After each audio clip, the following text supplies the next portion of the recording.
युद्ध से तबाह गजा को दोबारा खड़ा करने के नाम पर अमेरिका करीब 112 अरब डॉलर यानी लगभग 9.3 लाख करोड़ रुपए की एक मेगा योजना उसने पेश की है, जिसे प्रोजेक्ट सनराइज नाम दिया गया है।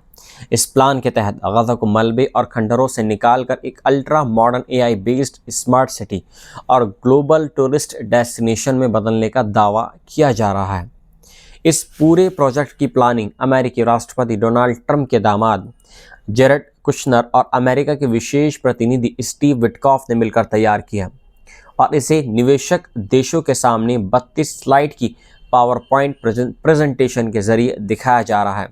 इस योजना में अमेरिका करीब 60 अरब डॉलर यानी लगभग 5 लाख करोड़ रुपए की मदद ग्रांट और लोन गारंटी के रूप में देगा, जबकि बाकी पैसा खाड़ी देशों, यूरोप और अंतर्राष्ट्रीय निवेशकों से पब्लिक प्राइवेट पार्टनरशिप मॉडल के जरिए जुटाया जाएगा। प्लान के मुताबिक अगले 10 सालों में चरणबद्ध तरीके से गजा के भूमध्य सागर तट को पूरी तरह बदल दिया जाएगा। जहां आज खंडर और शरणार्थी शिविर हैं, वहां luxury beach, resort, 5 star hotel, marina, entertainment zone, international business district, technology hub, innovation lab और स्टार्टअप सेंटर बनाए जाएंगे। गजा के अंदर सफ़र के लिए high speed train network, multi modal transport system, चौड़ी स्मार्ट सड़कें और एआई से चलने वाला पावर ग्रिड लगाया जाएगा, जिसमें सोलर और रिन्यूएबल एनर्जी का इस्तेमाल होगा। Digital governance, e governance, data platforms और चीफ डिजिटल ऑफिस जैसी व्यवस्थाएं बनाई जाएंगी ताकि गजा को एक टेक्नोलॉजी ड्रिवन सिटी के रूप में पेश किया जा सके। इसी साल फरवरी में ट्रंप ने एक एआई वीडियो जारी किया था और उसमें दिखाया गया था कि स्मार्ट सिटी बनने के बाद गजा कैसा दिखेगा। हालांकि इस पूरी योजना पर सबसे बड़ा सवाल यही है कि जिस गजा की बात की जा रही है वहां फिलहाल करीब 23 लाख लोग रहते हैं, जिनमें से लगभग 20 लाख लोग बेघर हो चुके हैं, यानी 90% आबादी अपने ही शहर में शरणार्थी बन चुकी है। युद्ध के दौरान इजरायली हमलों में अब तक 66,000 से ज़्यादा फिलिस्तीनी मारे जा चुके हैं, जिनमें 18,000 से ज़्यादा बच्चे शामिल हैं। 17,000 बच्चे ऐसे हैं जिन्होंने अपने माता पिता दोनों खो दिए हैं और 39,000 से ज़्यादा बच्चे ऐसे हैं जिनके माता पिता में से कोई एक मारा गया हो। राहत एजेंसियां कह रही हैं कि गजा अब शहर नहीं बल्कि एक जिंदा बचे लोगों का एक कैंप बन चुका है। ऐसे में सवाल यह है कि जब निर्माण शुरू होगा तो इन 20 लाख लोगों को कहां बसाया जाएगा। अमेरिका की योजना इस सवाल पर साफ नहीं है।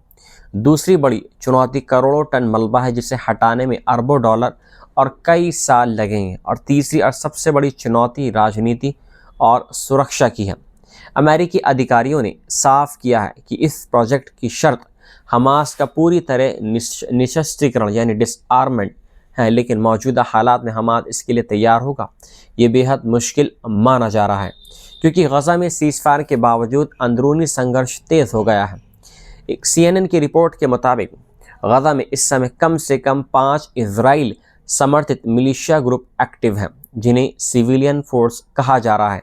ये समूह ख़ास तौर पर पूर्वी गजा के इजरायली कब्जे वाले हिस्से यानी येलो लाइन के अंदर काम कर रहे हैं और खुलेआम हमास के सदस्यों को टारगेट कर उनकी हत्या कर रहे हैं। इनका मकसद हमास को कमज़ोर कर गजा की सत्ता में हिस्सा पाना है। इन मिलिशिया में पॉपुलर फोर्सेस, पॉपुलर आर्मी और पॉपुलर डिफेंस आर्मी जैसे गुट शामिल हैं, जिनके पास हथियार, गाड़ियां और दर्जनों लड़ाके हैं। इजराइल इन समूहों को हथियार, लॉजिस्टिक्स, सुरक्षा और इंटेलिजेंस सपोर्ट देता है। इजरायली अधिकारियों का कहना है कि इससे उनके सैनिकों की जान बचती है और हमास पर दबाव और ज़्यादा बनता है। जून 2025 में प्रधानमंत्री बेंजामिन नेतन्याहू ने खुद माना था कि इजराइल इन समूहों को सक्रिय कर रहा है और इसी महीने पॉपुलर फोर्सेस के नेता यासर अबू शबाब की हत्या कर दी गई थी, जिसे इजराइल का सबसे करीबी समर्थक माना जाता था। हमास ने उसकी मौत पर मिठाइयाँ बांटी थी, लेकिन अब उसकी मिलिशिया कमज़ोर हो चुकी है और कई लड़ाके सरेंडर कर चुके हैं। इसके बावजूद इजराइल ने साफ किया है कि इन मिलिशिया का समर्थन जारी रहेगा, क्योंकि इन्हें रफ़ा और पुनः निर्माण क्षेत्रों की सुरक्षा का जिम्मा दिया जा सकता है। दूसरी तरफ पश्चिमी गजा से इजरायली सेना अब हट चुकी है और यहाँ हमास फिर से पकड़ मजबूत कर रहा है। हमास दो हिस्सों में बंट चुका है। पश्चिमी हिस्सा जहाँ आबादी है वहाँ पूर्वी हिस्सा येलो लाइन के अंदर जहाँ इजराइल का कंट्रोल है। इसी येलो लाइन को इजरायली सेना प्रमुख इयाल ज़मीर ने गजा की नई सुरक्षा सीमा बताया है। उन्होंने कहा है कि इजराइल अपनी मौजूदा सैन्य पोजीशन से पीछे नहीं हटेगा और इन पोजीशंस की वजह से गजा की 50% से ज़्यादा ज़मीन इजराइल के कंट्रोल में है, जिसमें खेती की ज़्यादातर ज़मीन और मिस्र से लगने वाला रफ़ा बॉर्डर भी शामिल है। इन हालात में अमेरिका का प्रोजेक्ट सनराइज़ कई सवाल खड़े कर रहा है। क्या ये गजा के पुनर्निर्माण की ईमानदार कोशिश है या फिर युद्ध के बाद गजा को एक नए सिरे से कंट्रोल करने की रणनीति, या फ़िलिस्तीनियों को इस स्मार्ट सिटी में रहने का हक मिलेगा या उन्हें बाहर बसाया जाएगा? क्या हमास को ख़त्म किए बिना ये योजना आगे बढ़ पाएगी? और क्या गजा को टूरिस्ट डेस्टिनेशन बनाने का सपना उन हज़ारों बच्चों के ज़ख्म भर पाएगा जिन्होंने अपने परिवार खो दिए हैं? फ़िलहाल इस रिपोर्ट में इतना तय है कि गजा का भविष्य सिर्फ ईंट पत्थर और एआई टेक्नोलॉजी से तय नहीं होगा, बल्कि यह तय होगा राजनीतिक ताकत और इंसानियत के बीच होने वाले टकराव से। और यही वजह है कि प्रोजेक्ट सनराइज़ को कुछ लोग गजा की नई शुरुआत बोल रहे हैं, तो कुछ इसे गजा की पहचान मिटाने की साजिश मान रहे हैं। और यही इस समय की सबसे बड़ी और सबसे गंभीर बहस है।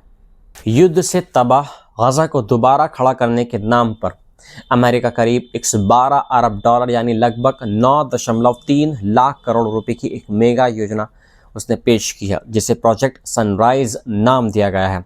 इस प्लान के तहत गजा को मलबे और खंडरों से निकालकर एक ultra modern AI based smart city और ग्लोबल टूरिस्ट डेस्टिनेशन में बदलने का दावा किया जा रहा है।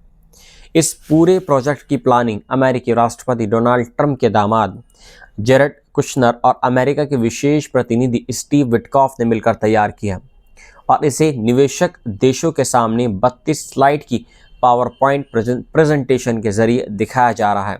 इस योजना में अमेरिका करीब 60 अरब डॉलर यानी लगभग 5 लाख करोड़ रुपए की मदद ग्रांट और लोन गारंटी के रूप में देगा, जबकि बाकी पैसा खाड़ी देशों, यूरोप और अंतर्राष्ट्रीय निवेशकों से पब्लिक प्राइवेट पार्टनरशिप मॉडल के जरिए जुटाया जाएगा।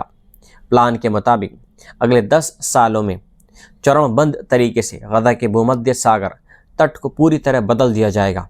जहां आज खंडर और शरणार्थी शिविर हैं, वहां luxury beach, resort, 5 star hotel, marina, entertainment zone, international business district, technology hub, innovation lab और स्टार्टअप सेंटर बनाए जाएंगे। गजा के अंदर सफ़र के लिए high speed train network, multi modal transport system, चौड़ी स्मार्ट सड़कें और एआई से चलने वाला पावर ग्रिड लगाया जाएगा, जिसमें सोलर और रिन्यूएबल एनर्जी का इस्तेमाल होगा। Digital governance, e governance, data platforms और चीफ डिजिटल ऑफिस जैसी व्यवस्थाएं बनाई जाएंगी ताकि गजा को एक टेक्नोलॉजी ड्रिवन सिटी के रूप में पेश किया जा सके। इसी साल फरवरी में ट्रंप ने एक एआई वीडियो जारी किया था और उसमें दिखाया गया था कि स्मार्ट सिटी बनने के बाद गजा कैसा दिखेगा।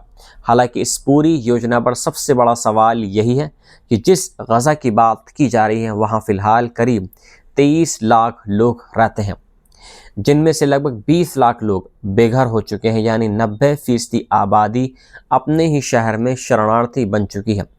युद्ध के दौरान इजरायली हमलों में अब तक 66,000 से ज़्यादा फ़िलिस्तीनी मारे जा चुके हैं, जिनमें 18,000 से ज़्यादा बच्चे शामिल हैं। 17,000 बच्चे ऐसे हैं जिन्होंने अपने माता पिता दोनों खो दिए हैं और 39,000 से ज़्यादा बच्चे ऐसे हैं जिनके माता पिता में से कोई एक मारा गया हो। राहत एजेंसियां कह रही हैं कि गजा अब शहर नहीं बल्कि एक जिंदा बचे लोगों का एक कैंप बन चुका है। ऐसे में सवाल यह है कि जब निर्माण शुरू होगा तो इन 20 लाख लोगों को कहां बसाया जाएगा? अमेरिका की योजना इस सवाल पर साफ नहीं है। दूसरी बड़ी चुनौती करोड़ों टन मलबा है जिसे हटाने में अरबों डॉलर और कई साल लगेंगे। और तीसरी और सबसे बड़ी चुनौती राजनीति और सुरक्षा की है। अमेरिकी अधिकारियों ने साफ किया है कि इस प्रोजेक्ट की शर्त हमास का पूरी तरह निशस्त्रीकरण यानी डिसआर्मेंट हैं, लेकिन मौजूदा हालात में हमास इसके लिए तैयार होगा ये बेहद मुश्किल माना जा रहा है, क्योंकि गज़ा में सीज़फायर के बावजूद अंदरूनी संघर्ष तेज़ हो गया है। एक CNN की रिपोर्ट के मुताबिक गज़ा में इस समय कम से कम 5 इजराइल समर्थित मिलिशिया ग्रुप एक्टिव हैं, जिन्हें सिविलियन फोर्स कहा जा रहा है। ये समूह ख़ास तौर पर पूर्वी गज़ा के इजरायली कब्जे वाले हिस्से यानी येलो लाइन के अंदर काम कर रहे हैं और खुलेआम हमास के सदस्यों को टारगेट कर उनकी हत्या कर रहे हैं। इनका मकसद हमास को कमज़ोर कर गज़ा की सत्ता में हिस्सा पाना है। इन मिलिशिया में पॉपुलर फोर्सेस, पॉपुलर आर्मी और पॉपुलर डिफेंस आर्मी जैसे गुट शामिल हैं, जिनके पास हथियार, गाड़ियाँ और दर्जनों लड़ाके हैं। इजराइल इन समूहों को हथियार, लॉजिस्टिक्स, सुरक्षा और इंटेलिजेंस सपोर्ट देता है। इजरायली अधिकारियों का कहना है कि इससे उनके सैनिकों की जान बचती है और हमास पर दबाव और ज़्यादा बनता है। जून 2025 में प्रधानमंत्री बेंजामिन नेतन्याहू ने खुद माना था कि इजराइल इन समूहों को सक्रिय कर रहा है और इसी महीने पॉपुलर फोर्सेस के नेता यासर अबू शबाब की हत्या कर दी गई थी, जिसे इजराइल का सबसे करीबी समर्थक माना जाता था। हमास ने उसकी मौत पर मिठाइयाँ बांटी थी, लेकिन अब उसकी मिलिशिया कमज़ोर हो चुकी है और कई लड़ाके सरेंडर कर चुके हैं। इसके बावजूद इजराइल ने साफ किया है कि इन मिलिशिया का समर्थन जारी रहेगा, क्योंकि इन्हें रफ़ा और पुनः निर्माण क्षेत्रों की सुरक्षा का जिम्मा दिया जा सकता है। दूसरी तरफ पश्चिमी गज़ा से इजरायली सेना अब हट चुकी है और यहाँ हमास फिर से पकड़ मजबूत कर रहा है। हमास 2 हिस्सों में बंट चुका है। पश्चिमी हिस्सा जहाँ आबादी है, वहाँ पूर्वी हिस्सा येलो लाइन के अंदर जहां इजराइल का कंट्रोल है। इसी येलो लाइन को इजरायली सेना प्रमुख इयाल ज़मीर ने गज़ा की नई सुरक्षा सीमा बताया है। उन्होंने कहा है कि इजराइल अपनी मौजूदा सैन्य पोजीशन से पीछे नहीं हटेगा और इन पोजीशंस की वजह से गज़ा की 50% से ज़्यादा ज़मीन इजराइल के कंट्रोल में है, जिसमें खेती की ज़्यादातर ज़मीन और मिस्र से लगने वाला रफ़ा बॉर्डर भी शामिल है। इन हालात में अमेरिका का प्रोजेक्ट सनराइज़ कई सवाल खड़े कर रहा है।